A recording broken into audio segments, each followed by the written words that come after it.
I will request Professor Chakraborty to come on the dais and deliver his talk. Professor Mukherjee, faculty members of this institution, and students and participants of this camp. At the outset, I would like to thank Professor Mukherjee for being so persistent that I really am delighted to be here. I was really wondering what I will talk about, and this being an institute of science, education, and research, I thought I will talk about, in general, on a topic which covers most of my interests and also tries to ask some fundamental questions. It will also be a prelude to talks by two more eminent computer scientists and mathematicians. So I thought that this initial talk will give you some idea, which will lead to future talks both by Professor Pushpak Bhattacharya and Professor Manindra Agarwal. The world today has and is becoming extremely complex. Other than the real world, which we see, most of it is embedded with artificial ingredients, along with the imaginary world of theory and dreams, along with this whole information age that is coming along with us, and the virtual world, which is getting so intermingled and intermixed that it will soon become very difficult for you and for any of us to separate them. To separate them is going to be one of the most difficult tasks in the coming 20, 30, 40, 50 years. You will really not know whether this flower is real, artificial, imaginary, or has just an information gatherer. It may be everything. And in order to understand this whole gamut, we have developed the great sciences. And among the sciences, the youngest of the sciences, in one sense, and the oldest of the sciences in another, is the sciences of the artificial, which today is called computer science and information technology. It's sometimes called AI, sometimes called virtual reality. And the name will go on changing, but it is the sciences of the artificial. Computer science and information technology is actually the present day avatar of the Industrial Revolution. The Industrial Revolution, which started 200 years ago, 300 years ago, it is the present inseparable force of the Industrial Revolution. It is the present look of the Industrial Revolution. It is what the Industrial Revolution is today.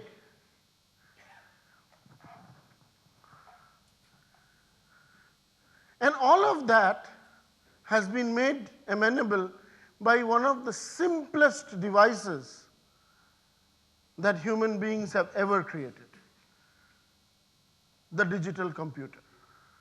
And all of us know this cartoon, that this digital computer consists of one central processing unit, a memory, and an input-output device. And along with this one central processing unit, what does it do? It executes a set of very simple instructions. And this is the minimal set of instructions which I have listed before you, which completes every sort of possible computing that you can do. All of the complex computing devices can end up with these 10, 12 basic instructions that this central processing unit can execute. Read, write.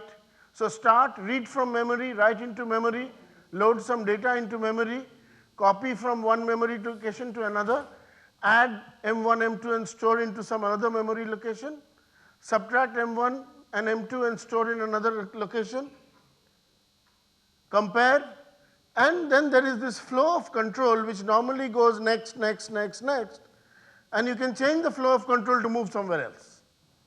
That's all you need to do. So, two jumps, jump if M is 0, jump to step L, otherwise unconditionally jump to L. That's all. That's all. With this simplest set of instructions, you can write what are called programs. And what sort of programs can you write?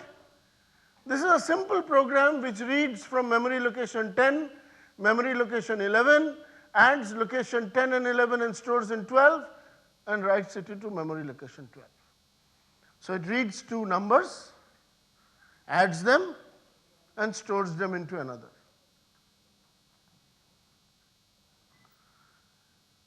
With these programs, people started writing whatever they wanted to do. And let us look at sets of programs which have evolved over time. Read an integer and determine if it is a prime number. Can you tell me which is the fastest way to determine a prime number? Suppose I ask you to list the first n prime numbers. How will you do it? Huh? Sieve off? Firstly, forget about all this jargon, terminology. If you can think and do it yourself in a simple language, you know it. Otherwise, you only know terms. Factorize it. Factorization is harder than finding prime numbers.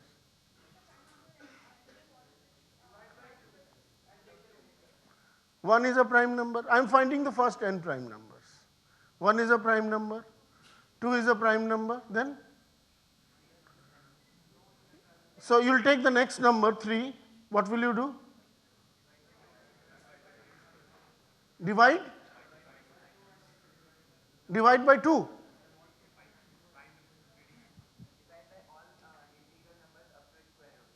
Divide by all integral numbers up to its square root.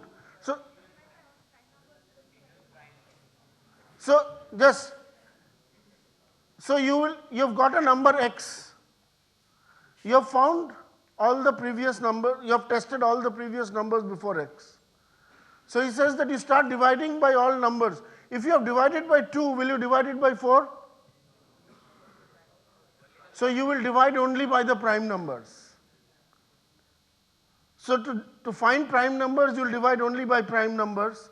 And this was one of the most difficult problems in the sense, did we know that we could solve this problem fast?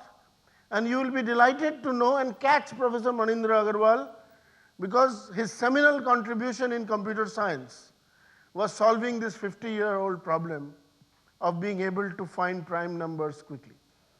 So he is there, you catch him. You know what is palindrome? Malayalam. So, how will you find it? You are given a string. How will you find it is a palindrome? Reverse and compare. Very nice. I will give you the string one character at a time. I will give you the string one character at a time and then suddenly tell you stop. Will you require to store everything and then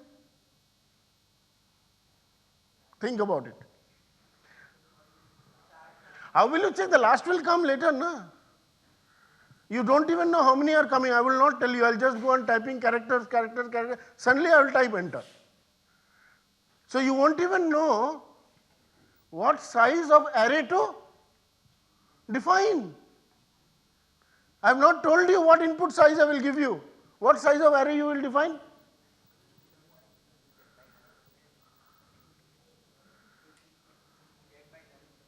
Check by null, but what size of array you will define? I will ask you to write this program in Fortran. So I'm telling you that even the simplest problems have a history, have intrigue, have mystery and everything else. So now I will give you all the full airline route or the road map of this country. And everybody looks at Google Map, tuck, tuck, tuck, tuck. So how will you find out the shortest route between two places given the map?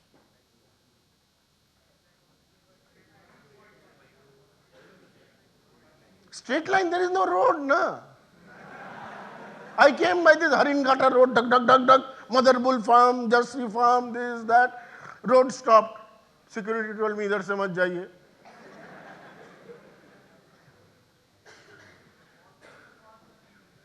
Huh?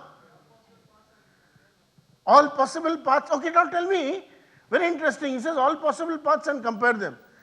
How many all possible paths can there be? If there are n cities, n cities and all of them are connected to each other, how many all possible paths can there be? N? Every permutation is a path. Every permutation is a path, and paths can be of length less than n also, because I can connect one directly, one of length 2, one of length 3. So it is. Yeah, you will go by the highway, but the highway may not lead you to this place. So my point is that if you really try to find out if n is 20,000 or 2 million, how many cities are there in the world? How many small places are there in the world? No, many, you tell me numbers. See, you all are scientists. You cannot guess around, you must know some accurate values. A crore. 5 lakh only places in the world.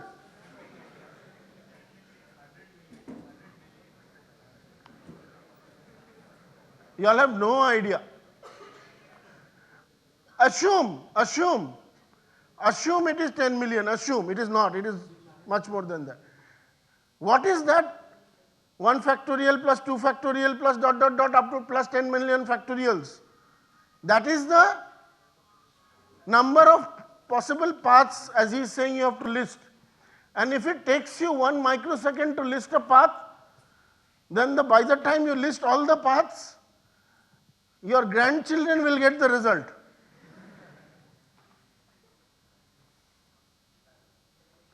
But today you get it instantly on Google.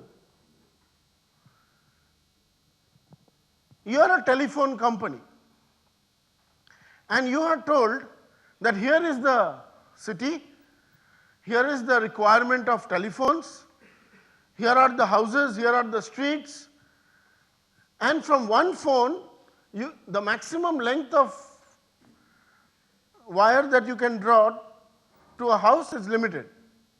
That is fixed. So how will you place the telephone poles optimally? Very interesting problem. And problems like this have to be solved every day. You are controlling the satellite.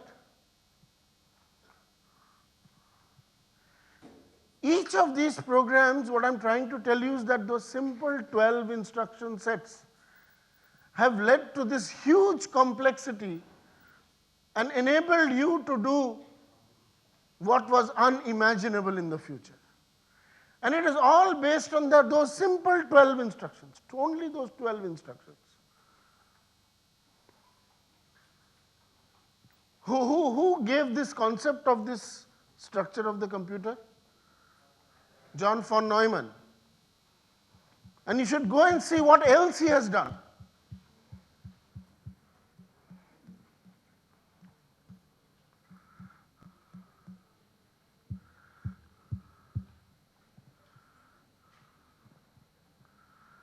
and the march continues. The march continues. Today it is trying to determine from your keystrokes what is your emotion.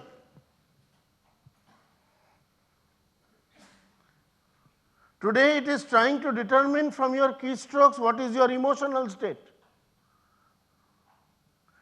Today, social networks and everything else is gathering enough information to be able to make very, very accurate predictions about what you are going to do. And yet the number of total computers, or let us say computing devices in the world and their connections are about 1/100th. This is the capability we have reached. But the number of computers and their connections in the world are about 1/100th of the total number of connections that is available in your head. The number of connections that is available in the human brain is 100 times more if you count every access point in the world as one dot. That is it. With that, we have attained this level of intelligence. Kasparov refuses to play chess anymore.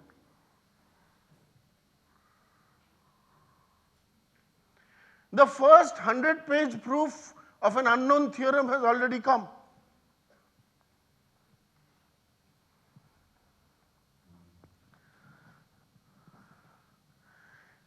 But this simple machine has got fundamental problems. So tell me, is there something a computer cannot do? Can't think? How do you know? How do you know? Can't decide? It is deciding the trajectory of aircraft, airplane, deciding everything. The Facebook is deciding what you are going to do next. It can't detect emotions. It can't feel emotions. How do you know? It doesn't have vision. My goodness. It's talking about the figurative vision. How is it defining new laws, new theorems and proving them? When I was a student, we said we can't beat chess playing.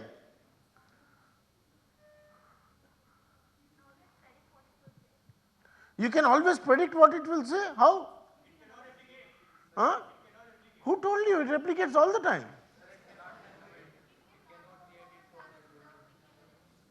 Who told you?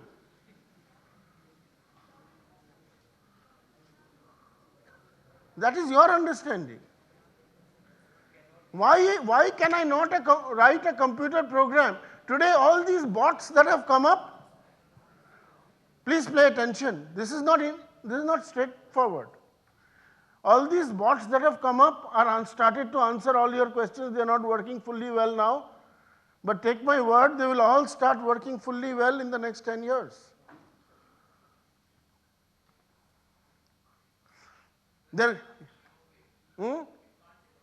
It can't innovate. Why?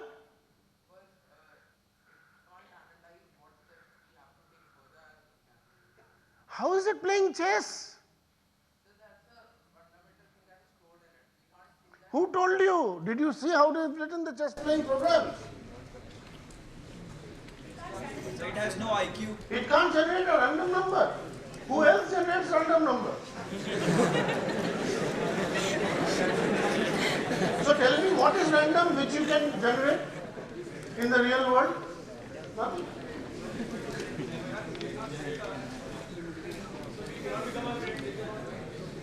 Computers are so powerful. You are looking here. You are looking here, where the problems that it cannot solve are very simple. You are trying to find out the most complex problems that it can solve because you want to solve them yourself because you also don't know how to do it. But computers are so powerful Because of their innate power lies their limitation. You have written programs. Has anybody ever written a program to detect an infinite loop? You know, you have struggled in infinite loops, checking infinite loops in your program. If it was so intelligent, somebody could have written checking an infinite loop. Why for the last 100 years, all the greatest scientists of the world could not write one program to check infinite loop and give it to this bechara like you so that control alt del does not have to be done?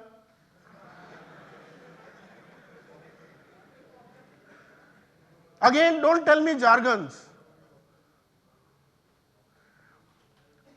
So let us assume you are all supposed to be scientists. So we need what? To prove, we need a proof. We need a problem statement and we need a clear proof saying that computers cannot do this. So now, listen to me very carefully. Draw a box.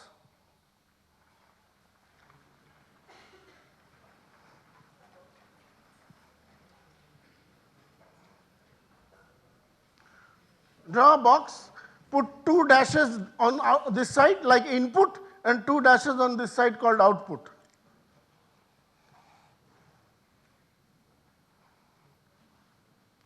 And write that this is a program P. Okay. Now this program is supposed to do what? It is supposed to read another program and detect whether that program will go into an infinite loop or not. Correct? I am trying to see how I will write a program. See, normally if I give you to write a program, the first thing you do is go to Google and see where that program exists. Rather than that, let us try to write it ourselves. So, I am trying to write a program P. Listen very carefully, this is so fundamental. If you understand it once, it's like cycling. You'll never forget it unless, you know, your spouse calls you from the back, you know, then you'll suddenly forget or do something, but otherwise it's all right. So this is a program we are trying to write, which will read another program and find out if that program, so let us say it will read a program M, and this program M takes no inputs, its input is all inbuilt in the program. Let us say simple programs, which take no input. Some program is written. So its input is embedded in that program. Let us for the time being assume. So P will read M, and there are 2 outputs. So it says that P stops with answer yes. Write down, P stops printing yes if M goes into infinite loop. No. Let me finish. So you write down that P stops printing yes if M goes into infinite loop. On the second output you write P stops printing no if M does not go into infinite loop. That means if M stops. So the top arrow outcome is M stops printing yes if P loops, and below it is written M stops printing no if P stops. Correct? M will print yes if P goes into infinite loop, and M will print no if P stops. Because either P will go into infinite loop or P will stop. There are only 2 things that can happen to P. P takes no other input.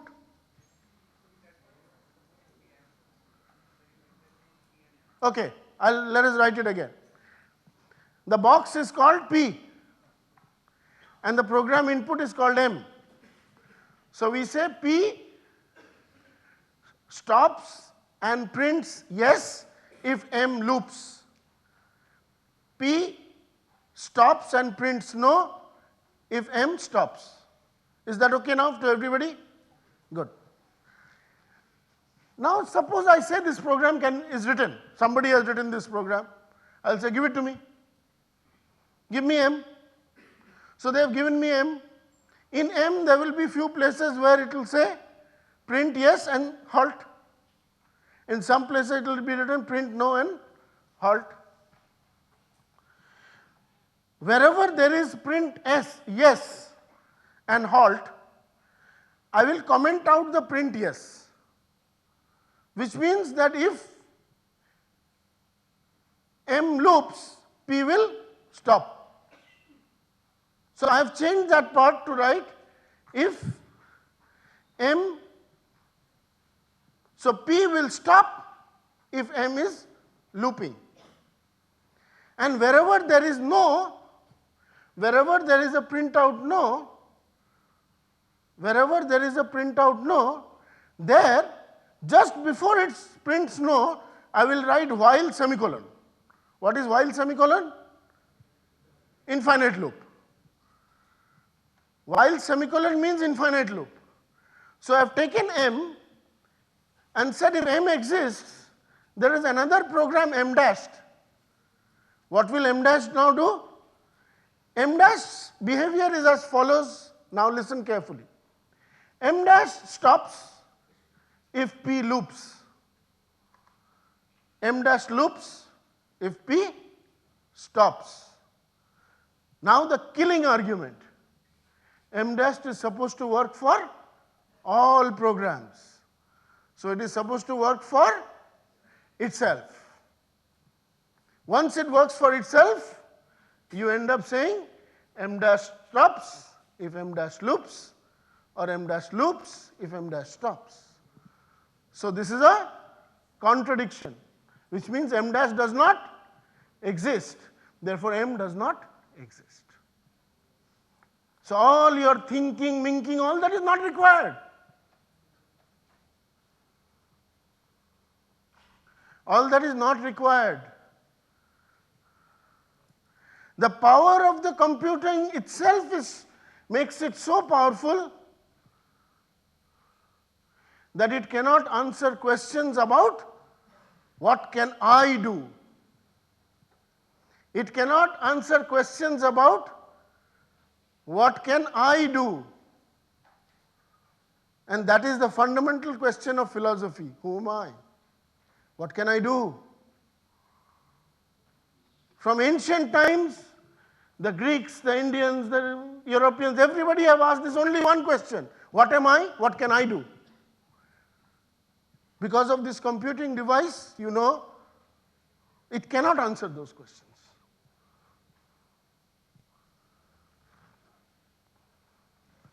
So this is the famous halting problem. The halting problem is said to be an unsolvable problem in computer science. Then somebody will say, this is only one problem. It can solve every other problem. So now let us see, are there any other problems? Or is this the one and only problem? Are you with me? So in order to find out an answer to this, or look deeper into an answer to this, we list out all programs in the world, P1, P2, P3, P4, etc. Can you list out all programs in the world? Yes. Sort it, lexicographically list it out. List out all inputs in the world and create this infinite matrix, imaginary. And assume that these programs are only programs which end with yes or no. Simple programs which end with yes or no. And let us say that we have all answers to them. We know P1 on X1 says yes, P1 on x2 says no, P1 on x3 says yes, and so on and so forth, and we have this full table. This infinite table is available with us. Forget about where to store it, how to store it. It is all stored in our head. Are you all with me? Now I will create a new input. How will I create this input? I will create a new input. That means I will create a new result on x1, x2 to x infinity. How have I created it? If this was yes, I have written no. If this was yes, I have written no. If this was no, I have written yes. If this was no, I have written yes. If this was yes, I have written no, and so on. So I have moved along the diagonal, and along the diagonal, whatever was there, I flipped it. Are you all with me? Now I will say that there is no program in the world which produces this output, because I have created it that way. Because I have created it that way, which means that a problem is defined by its input and output. Therefore, I have now created one problem. I have created one problem which is not there in the list of all problems in the world. I will do another thing. I will permute this. I will exchange x2 and x1 and again use the same diagonalization argument and create another instance. So, how many instances can I create? As many permutations of the set x1 to x2 dot dot. How many permutations are there for a countable set? Cantor's theorem, the killing argument in 20th century, Cantor's theorem, he destroyed the whole of past studies, and he made the statement that if I have a list of integers and I take all, list of integers is infinite, I take all permutations of this list of integers is what? The list of reals. A real number is what? 0.157222, 0.13. So what is that? You take one segment between 0 and 1. Every point there is a permutation of the list of integers. So the line segment 0 to 1, the number of points in the line segment 0 to 1 is a permutation of the set of all integers. And he proved that this is more than of all integers, even though both are infinite. This infinity is larger than this infinity. Did you know this? There are infinities which are larger than infinities, and there are an infinite number of such infinities. Don't worry. Therefore, every permutation leads to a diagonal which leads to one unsolvable problem, which means that the ratio of the number of unsolvable problems to the number of solvable problems is at least the ratio of reals to integers. So first imagine what the computer can do, then imagine what it cannot do. This is fundamental, it just cannot compute it. And I gave you a proof, I am giving you proof after proof. Then when you come to the real world limitations, I will tell you, I will give you so much space. I will not let you store more than so much. I will tell you, I will not let you compute. You cannot go on computing. You will tell me that I will compute all the prime numbers. Meaningless, no? When will you finish computing the prime numbers? So, time, space, the whole theory of time-space comes into computer science in a different way. Bandwidth today, energy. Every computation step requires energy. How are you going to compute with limited energy?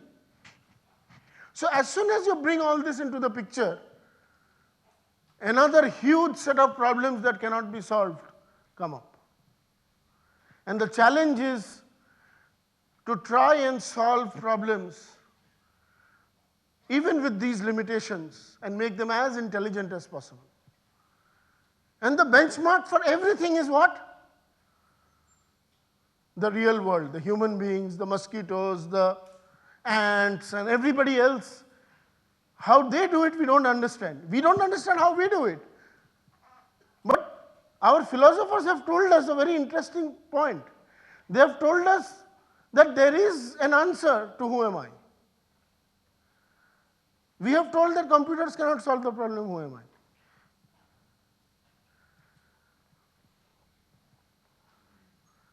So tractable problems are those which can be solved in reasonable computers even if the problem size increases. If I have to sort numbers,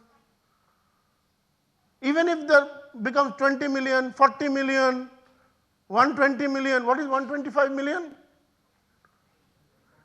What is 125 million? What does it mean? 125 million? 125 billion? Anyway, we are not Ramanujans, right? So for every number was his personal friend. He knew something about every number. You know all these stories, right? I don't need to tell you.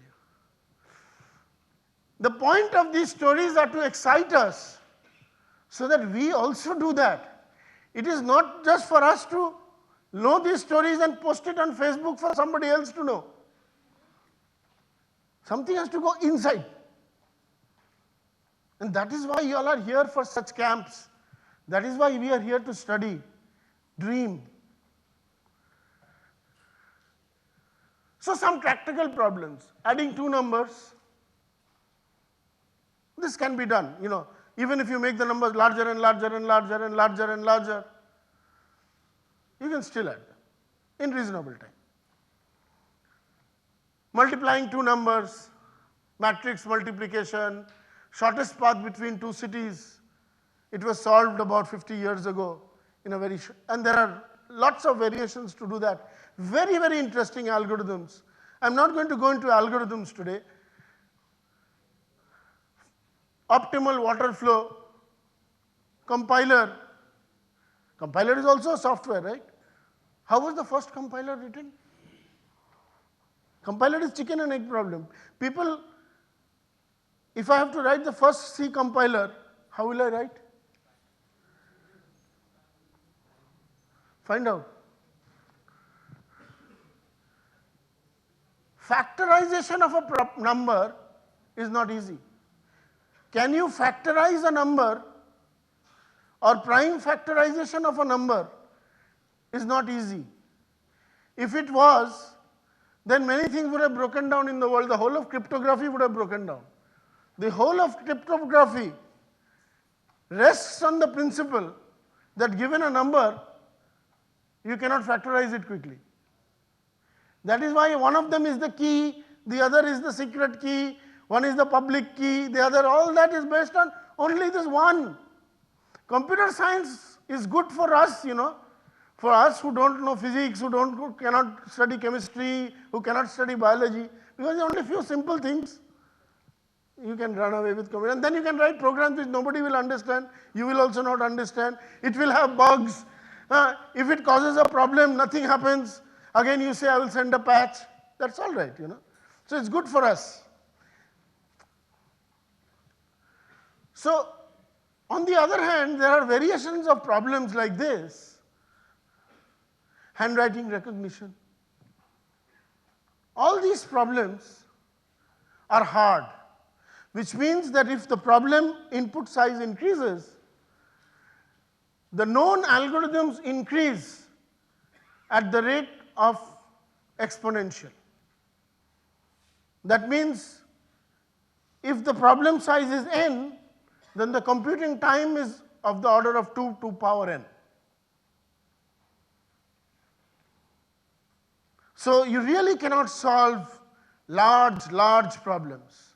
And they are at the heart of many things, as I said, because you really cannot solve factorization for very large problems in reasonable time. It will take you 45 years to do it or something like that. So normal your credit card cryptography works, unless it is the Chinese who, well, they have other means of doing things. Then if you start counting energy, you start counting impact on environment, everything, computing is going to have an impact on everything.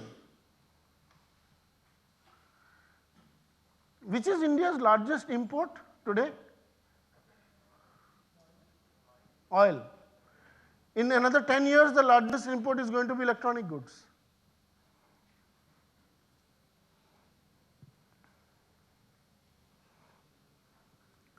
But there have been some conquests.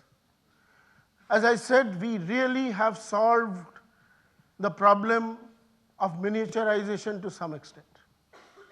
Silicon today, people are able to design atom layer wires, almost.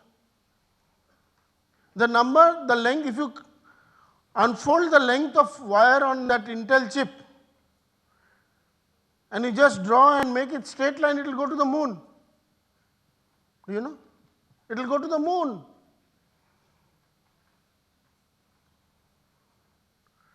So today, billions of transistors are packed in one chip. Do you know how they cool that 1 billion transistors on that small chip? You know how much?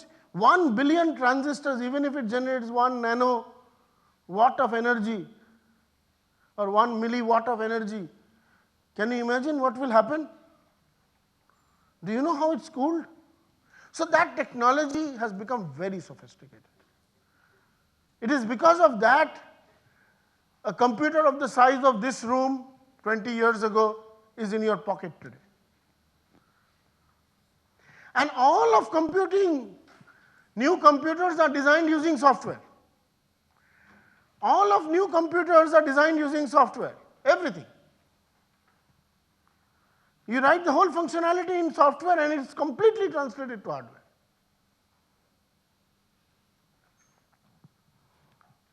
Bandwidth, optical, wireless, balloon, whatever. The internet, it's everything. It's where you laugh, where you cry, where you scold your father, you know, whatever. If he doesn't send you money, whatever. It is going to be the digital repository of our civilization.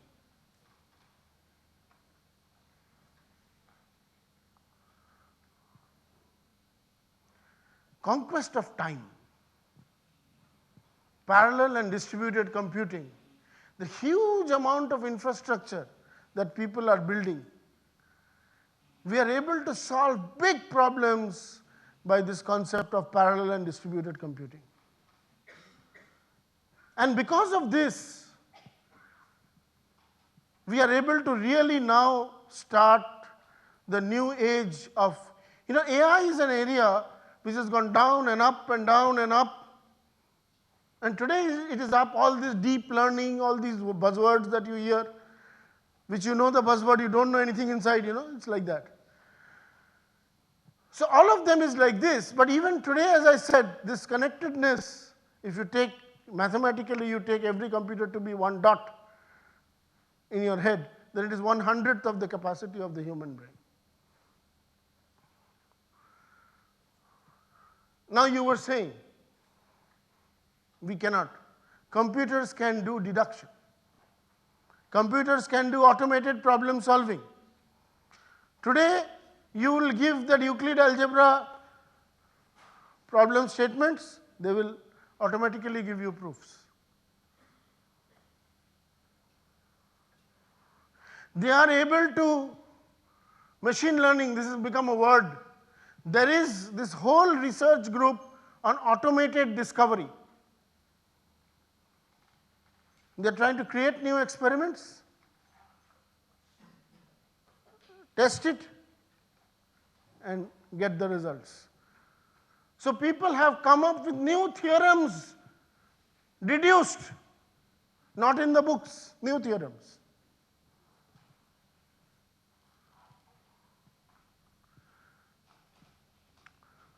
So that is what people talk about today, artificial intelligence. Can we automatically solve problems in the computer without explicitly giving the solution? Somebody asked this, I have to code it. Why? You don't. You only give the problem statement.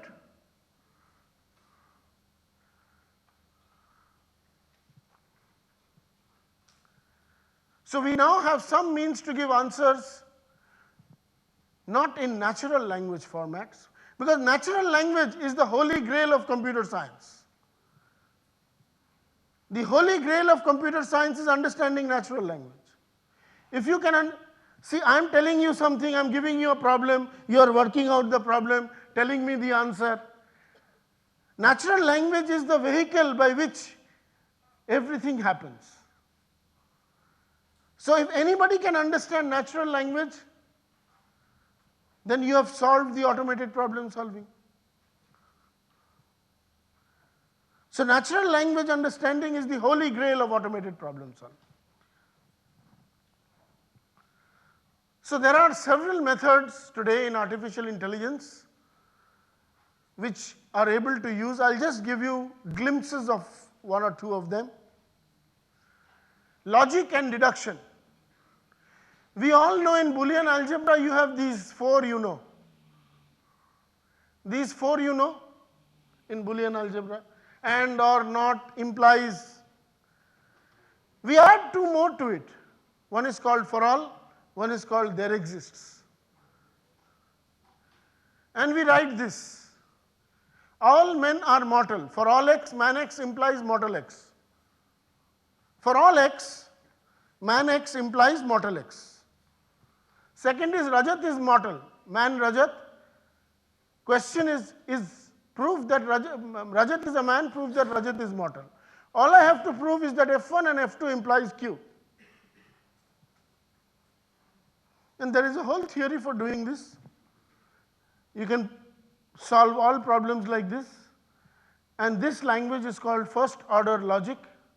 And this first order logic is a language in which you can write down all your queries in logic and get answers in logic. It has the same power of computing. Whatever computing can do, first order logic can do.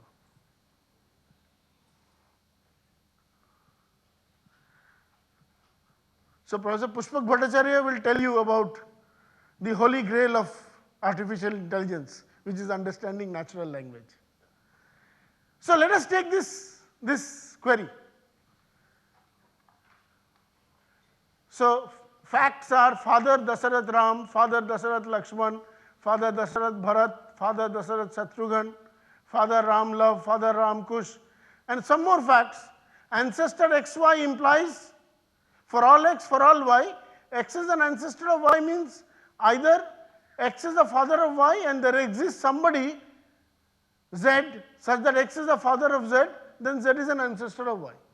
You can write ancestor. You can write brother or sibling. And you can define hundreds of relationships like this. And then you can ask questions. So you can write the whole of Ramayana like this. And then ask questions. More interestingly, you can write the whole of Euclid's algebra like this. And ask questions. And there are methods which will automatically solve these problems. And all that intelligence gets embedded into computers. And that makes all these happen.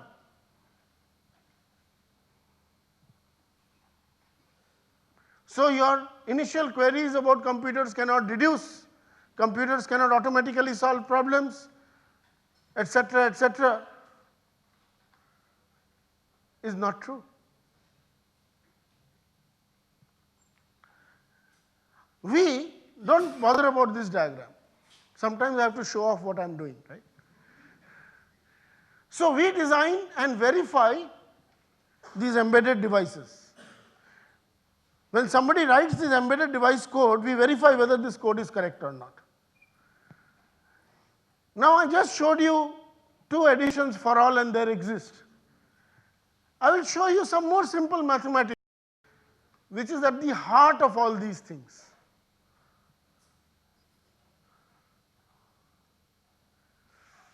So these systems, all your computing systems are systems which run infinitely unless you switch them off. Even off is a state.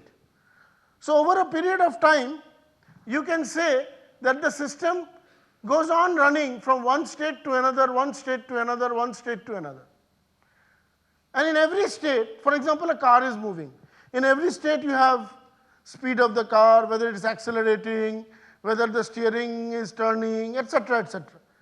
So at each state, you have some properties on the state, and this is running infinitely.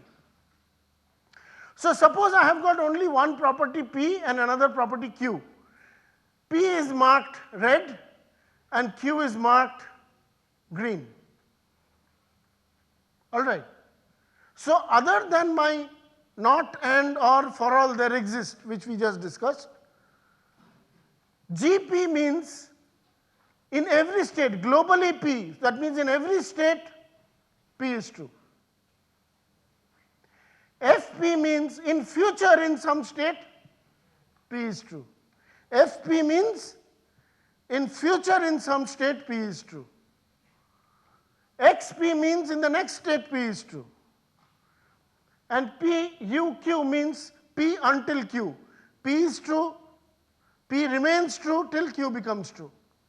So we add these four simple operators, along that we will add this for all and there exists. But just remember these four globally, and there is a very interesting mathematics around it. What is GP? Globally P, which means P always holds, which means not P never holds, which means not of not P holds eventually, which means F of not P is never true. GP is the same as not of F of not of P, which is a variation of whose law? P or Q not becomes not P and not Q. Yeah, but De Morgan was not the first guy to have found this law. Do you know that? There was a guy in India who had found De Morgan laws before De Morgan. But as usual in India, he used to work in a post office, so in South India. So the whole, this whole thing has a logic around it, and using that, you write funny things. F of G of P, which means in future there is a state from where GP holds. G of F of P, not girlfriend, money, which means globally in future P, means from this state in future P, from this state in future P, from this state in future P, from this state in future P, which means that from any state in future P will hold, which means P holds infinitely often, which means P may not hold in every state, but sometimes it will hold, after that again it will hold, after that again it will hold.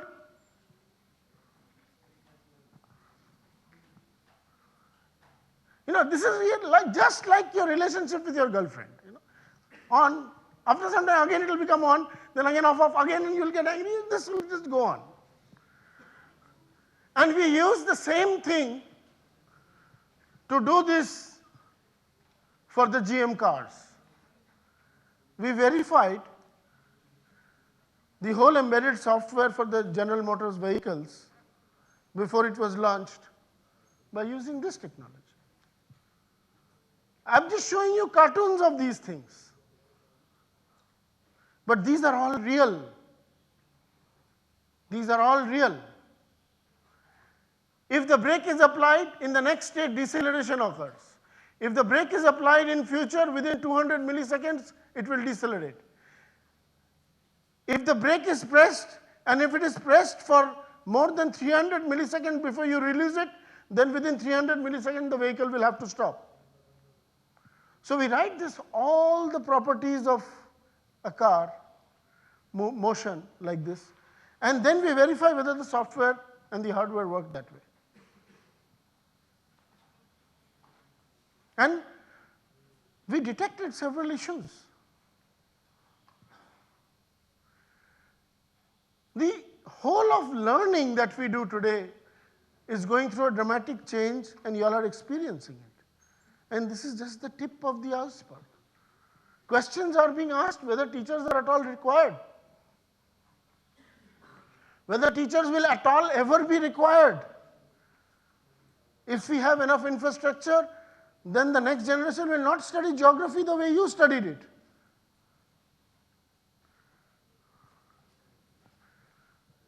Surgery is being done from everywhere else,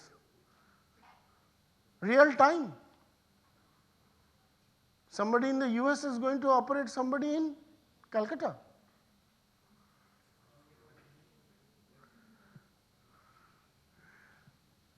Challenges, Professor Bhattacharya will answer this first challenge. Professor Manindra Agarwal will answer the second challenge. Interfacing with the real world, Professor Bhattacharya will again answer this. The energy problem, I don't know who will answer. And your Professor Mukherjee will answer this for you.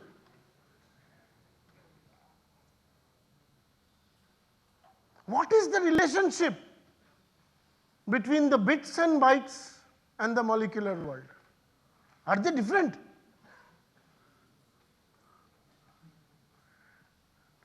Yes, no, we don't know. Do we really need a different, better model of computing? That von Neumann model, which the genius of geniuses developed, we've gone so far, we've found so limitations. What are we going to do with it?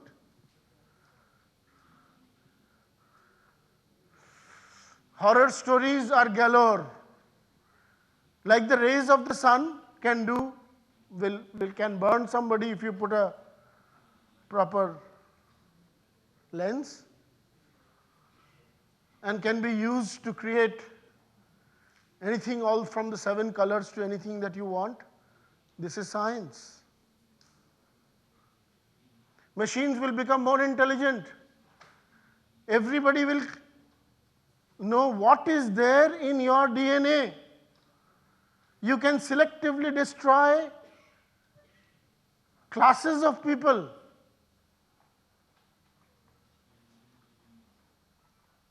That is the power at the hand of people today. An individual will have the capability of destroying the civilization. Remember, this is the power of the age that is going to come. There is the hope, there is hope. It can be used to fight against every disease. It can be used to make living better. It can be used to improve the lives of the people who pay for all your education.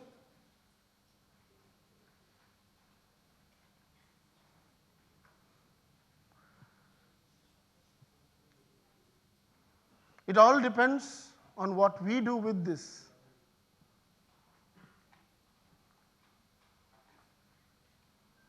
It is good to understand deeply. There is so much to know.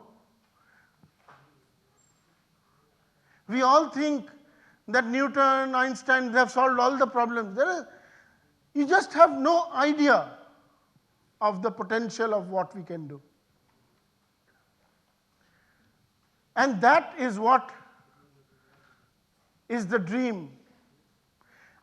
For you to start thinking start thinking, why have we made these institutions like IITs, IISERs? Why have we made these institutions which are institutions where everybody stays together, the prince and the pauper, the poorest person, the person from a village, the person from a town, all stay, everybody has same kind of room, everybody has same kind of food, everybody goes to the same class, and everybody transforms their lives. These have been made so that you ask those questions. You ask the fundamental questions of how we will understand science, how we will develop technology, and how we will move ahead for the better of humanity. I will leave you to start thinking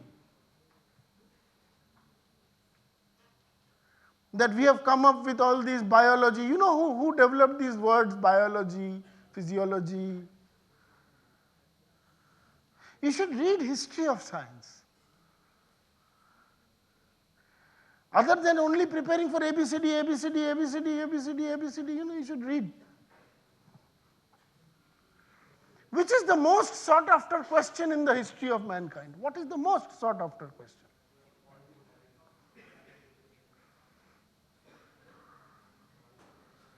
Which is the most complex known to us?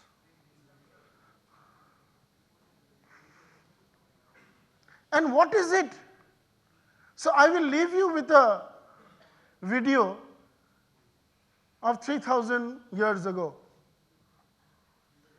of what we all were when we were children, what every child and every student is, what every teacher is supposed to be, and what are the questions teacher and students ask.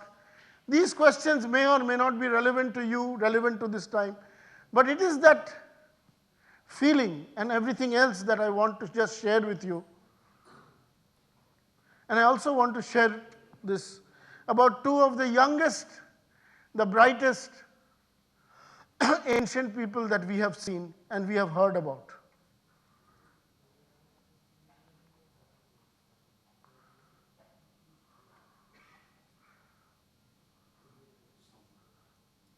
There is no volume. Can somebody put in the volume, please? Anyway, leave it.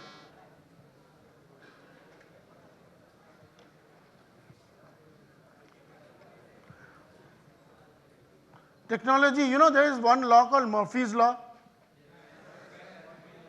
What does Murphy's Law state? When something can go wrong, will go wrong. You know the algebraic laws of Murphy's Law? This does not make Murphy's Law complete.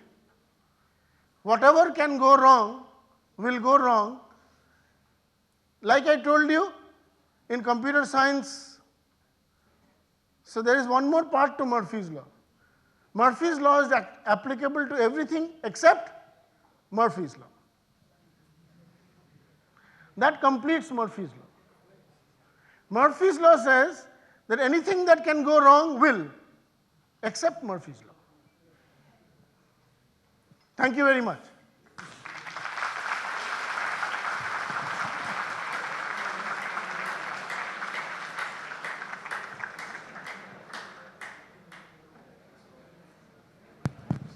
Hello. Thank you, Professor Chakraborty, for the exciting talk. And we are extremely sorry because the sound did not come. Actually, sound was coming here, but it was not coming in the mic.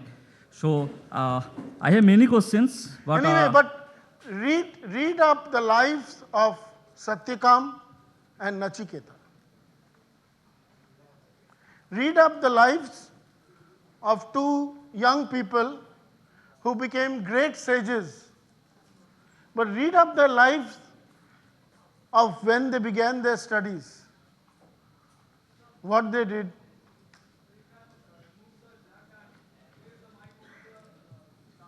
Excuse me. So I have taken the question arbitrarily, so it will come. He is saying you can remove this, put this mic there, whether it will come. Give me the question. Give me all the questions. First question, how is factorization the basis of cryptography? And cryptography, you will always hear of a key. One person has the key. What is that key? If you factorize the number that you get by that key, you get the answer.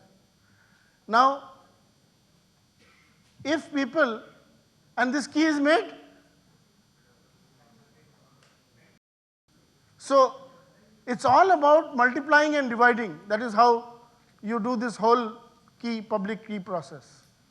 So if you can factorize numbers, if you given that number, if you can find out very quickly what are its factors, there is a very, very high chance that you will be able to crack it. If we can solve any Euclidean problem that is verified, then why don't we generate a proof for the conjectures in mathematics, like the Reals conjecture or the Goldbach's conjecture? What is the limitation in those cases? Tell me.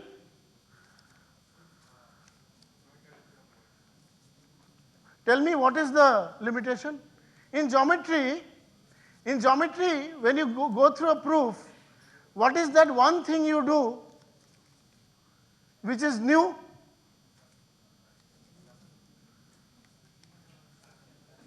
One is you assume something. Construction, you remember? Construction, you have something. Deduction is what? You have given something. But in geometry and other things, when you do, you construct a few more things. So you start building a hypothesis and then you test it. So that is a little more difficult. That is why all these conjectures, and then again, all these conjectures are not easy to prove because it takes a lot of time for all this. Human beings are much faster yet. We have lost chess, we will lose the game Go also very soon. Again, the world champion Go person has beaten the Deep Blue program. Algorithm to find palindrome. See input characters one by one. Find out the algorithm. What is that? How will you write a program? Achha, I will ask you. How will you write a program to reverse a string without an array? You will read a string of integers, a string of characters, and I will not let you write use an array. You can only declare characters. What pointer? Only characters you can declare.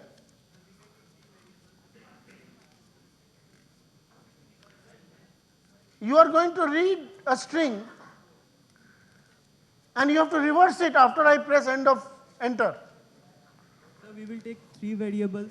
The first one we will store to the second, and the second one will go to the third. Listen to me very carefully. Once more, when Professor Mukherjee calls me, I will teach you algorithms. The answer is read X. Your program is called reverse X. Your program is called reverse X. Read X, again call reverse, and then write. So the program will be called, it will read, then it will call itself. Then it will again read, it will call itself. It will go on doing till you press enter, and then it will go to write, but it will write in the reverse sequence because of the calling sequence. It will write back in the reverse sequence. So it will write it in the reverse. It's a simple program. Read X, reverse, write X. Can you tell the best method for analyzing the shortest path even if the polygon formed is concave? It depends whether there are holes, whether there are no holes, and many other issues are there.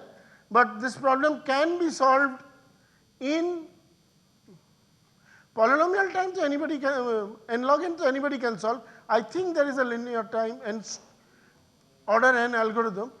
There was a paper in JSCM, I don't remember, but it has a linear time algorithm as far as convex, so everybody knows. Which is bigger, the set of even numbers or natural numbers? Equal. Huh? No, no. To prove two sets are of the size same, you have to prove a bijection between them. And you can find a bijection from even numbers, from 2 divided by 2 and make this side mapping. And from that side mapping, you just again renumber, you will get it. All you have to do is prove a bijection. How do we know whether a digital computer can think or not? What is thinking? Tell me. What is thinking? First tell me what is thinking, then I will tell you. It is always in the statement of the problem. Our most difficult part is we do not state the problem correctly. Well, if you state the problem correctly, you have solved half the problem. Most of us cannot solve a problem because we cannot state it. Tell me what is thinking.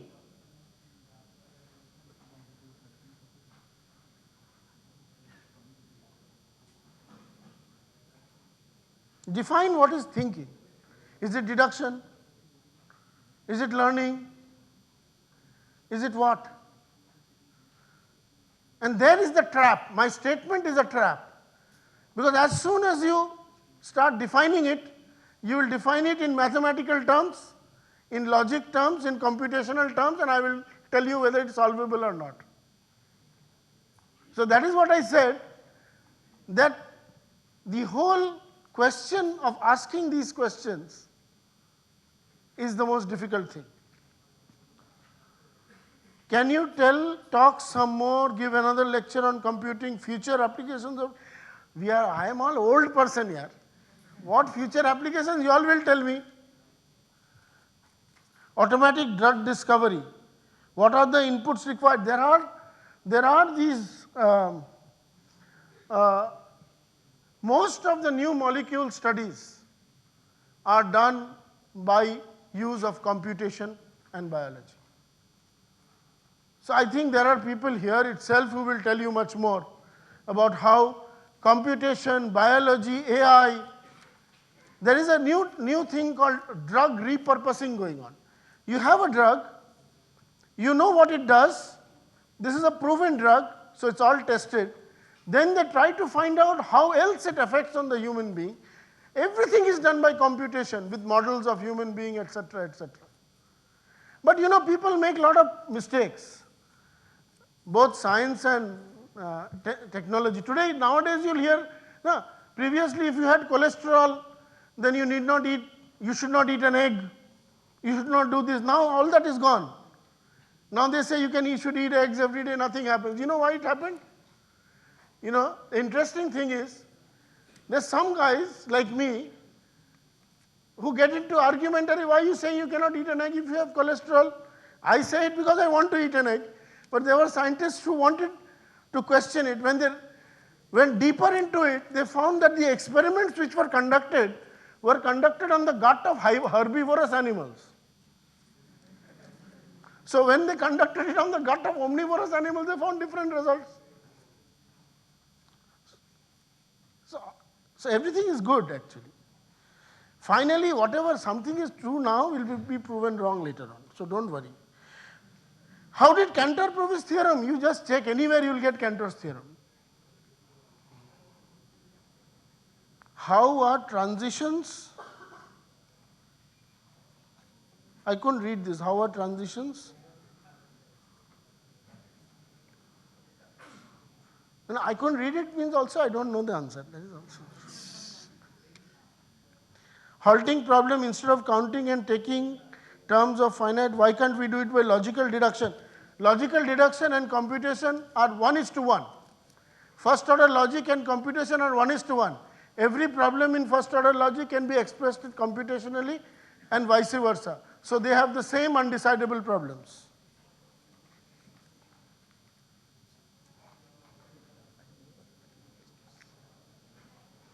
Are there any algorithms to prove that to produce pure random numbers through computer? Nothing is pure in this world. Nothing is pure in this world. Everything is, shades of gray. How does consciousness fit into AI? In IIT Kharagpur, we have set up a center for the science of happiness. So, how does consciousness fit into AI? What is consciousness? What is the mind? Our philosophy says mana, buddhi, and then sa means it. It means it talks about the soul. So what is the mind? So people are trying to understand what is the mind, how it works. We will poo-poo it, then MIT will say it is good, then we'll all say, yeah, that is good. And then we will say our philosophers told it long ago. But when it was happening, we do nothing. You said you verify written code for embedded devices. This is done manually or reading the code? Nothing, no manual. You read the code and you automate it. Do we need a better model? Why not we ask the current computing devices the same question? I don't know what it means. First you ask yourself, who are you? Are you a computing device? Are you an experiment of somebody else? Have you asked these questions? Are you an experiment carried out by somebody else in another planet? Ask these questions. I'm telling you, seriously ask these questions. We are carrying out experiments, we are making clones, tomorrow we'll make rabbit, day after tomorrow we'll make something else. How do you know somebody has not made you? You're laughing, but it's true, it could be possible. Shortest part between 2 points, Can a computer write a program? Obviously. First you do one thing. Write a program. He says, can a computer write a program? Write a program which when executed will produce the program that you wrote. That means when you execute that program, the program which prints itself. Write a program which prints itself. Do it. A little bit of jugglery will get you to do it. That's a trick. But it gives you some fundamental ideas of a program doing something about itself. First is write a program which just prints itself. Not so hard, not so easy. Can computers think of a new color? I'll tell you this about, somebody asked this question, I'll tell you about color. This is very interesting. I learned something myself. Nowadays, parents teach their children. 1 minute, please. Parents teach their children. So I used to teach my daughter, this is red, this is blue, this is green. For 7 days to 10 days, she never understood anything. Then I would ask her, what is this? She would say something wrong. Because I'm telling her, this is red, then this is red, then that is red, then this is blue, that is blue. First she thinks chair is red, so she thinks all chairs are red. When you understand what is meant by color, then, so the day she got it, she got every color right.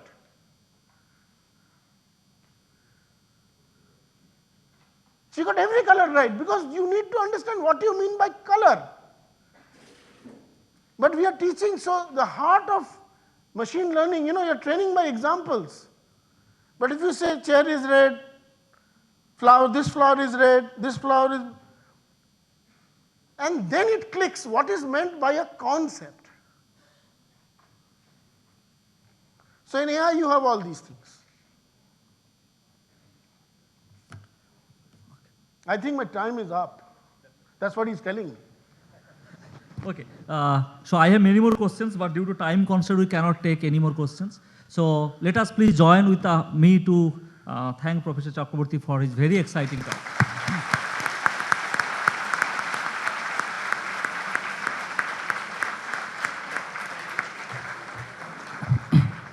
May I now request Professor R.N. Mukherjee to come to the dais and felicitate Professor Chakraborty with a piece of memento. Professor R.N. Mukherjee. বাজে বকিনি তো বেশি।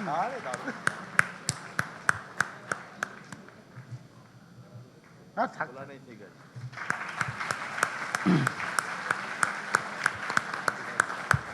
ঠিক আছে। So our many students are sitting in the ground floor G05. So will I request you to go and take there some of the questions? Thank you, Dr. Ghorai, for chairing this session. Dear students, we'll break for lunch now. We have our volunteers in the navy blue t-shirts to guide you towards the lunch area. Please do not rush out of the hall or auditorium, and please follow the directions carefully. Another request to all of you, please do not litter or spill garbage. Please discard the plastic things in the proper waste bins and help us in the Swachh Bharat mission of Government of India. We will begin our next session at 1:40 p.m. So please be back in your seat by 1:35 p.m. Have a nice lunch.